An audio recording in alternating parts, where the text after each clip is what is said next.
Good morning, everyone. It's the end of the week at City Hall. Each week I try to come to you with information about things that have gone on in the week that we are ending, as well as give you some information about the things that may be coming up in the days ahead.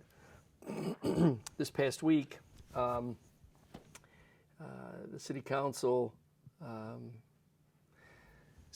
members, I think, exercised common sense and logic in allowing the process for eminent domain to continue to proceed.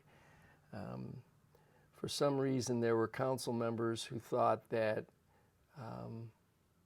ending eminent domain made sense in terms of the ability to have conversations with the property owner about the potential for a resolution of the matter. Quite honestly, to end eminent domain and the pursuit of the action that was started by the property owner against the city, to end that would really allow the property owner to simply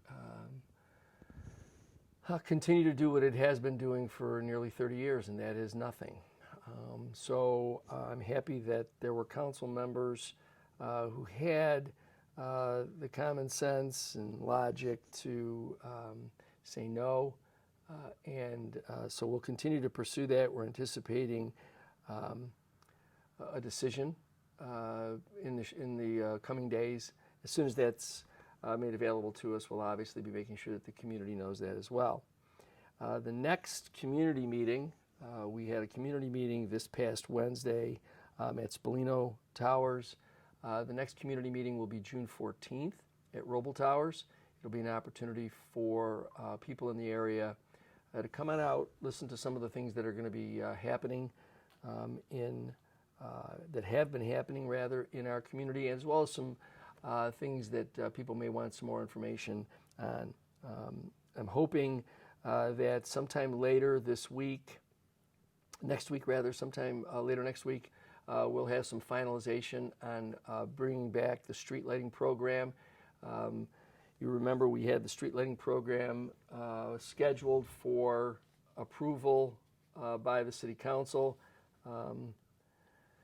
Several City Council members decided that they did not want to appear for the meeting, and so as a consequence, we lost the opportunity. The deadline expired, but our administration has been able to have conversations with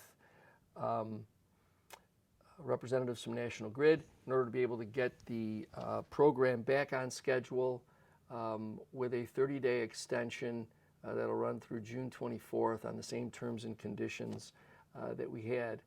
The interesting thing is there are individuals who have been commenting on the street lighting program who are not affiliated with National Grid in indicating that there is there'll be a financial detriment to the city, that there is no savings.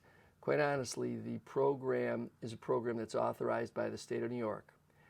The state of New York and the Public Service Commission have indicated to the utility that they have to make this available to communities. Communities can either work with National Grid or their service provider. National Grid is not the only service provider in New York State, but they can work with their service provider.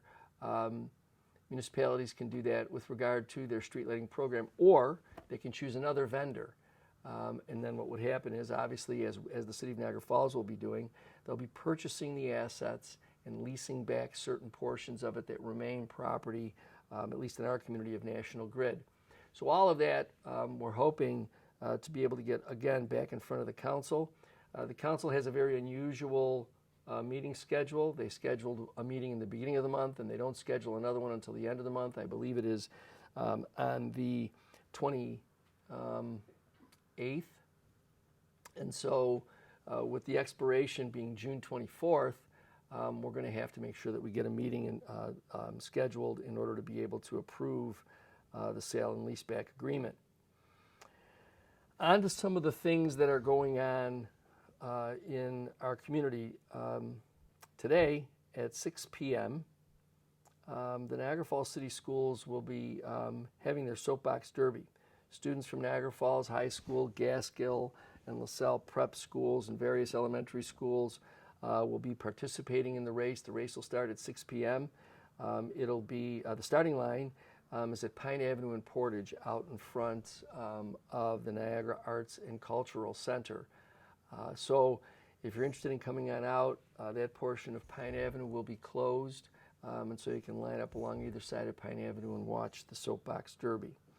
Tonight as well, at the high school, the LaSalle Education Club will have their Scholarship Award Dinner.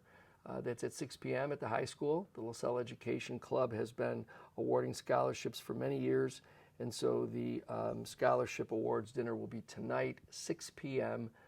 At the high school. On June 14th, Abbott School will be having a Flag Day ceremony at 10 a.m. at the school. So that'll be at Abbott School on June 14th at 10 a.m. On that same day, the city will be announcing the road paving schedule. As you know, first of all, the plant that produces the blacktop has now become in full operation. And so we'll be in a position to be able to announce the roads where we'll start with the road repaving. And then throughout the paving season, we'll be announcing additional roads that will be repaved again here in the city of Niagara Falls. Food Truck Thursday will be entering into its third week on the 15th. Go on down to the train station. You'll enjoy entertainment by Tedesco Knows Best. And there will be food trucks from Caribbean Flavor and Steaksters. So if you'd like to go and spend a little bit of time at lunchtime outdoors with some good music and good food, get on down to the train station. It's from 11 to 1, and it'll be again next Thursday. Everybody has been we've been all alerted to the air quality. And so many events have been canceled for schools and for other clubs because of the air quality.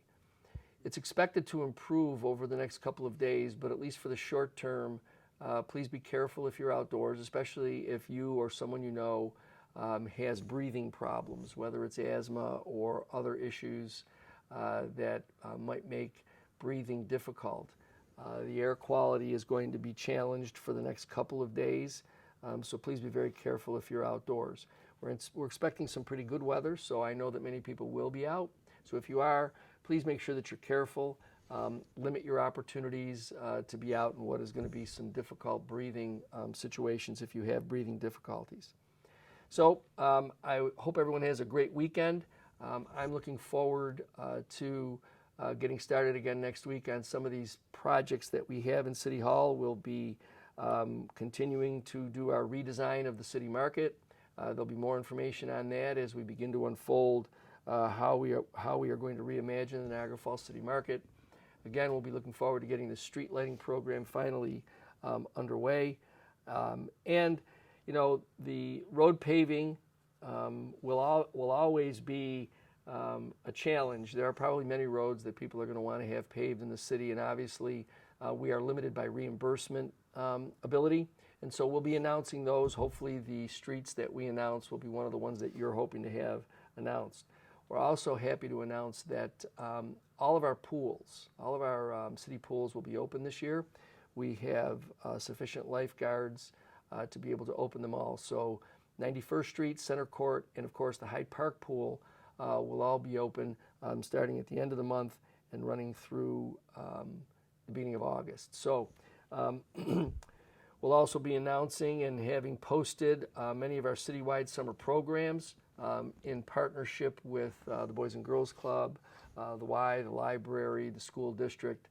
We have many partners who are cooperating and collaborating with us in order to provide a citywide program that will offer many types of entertainment throughout the summer. So be on the lookout for that. Again, please enjoy the weekend. Be safe out there, and I look forward to talking to you again next week.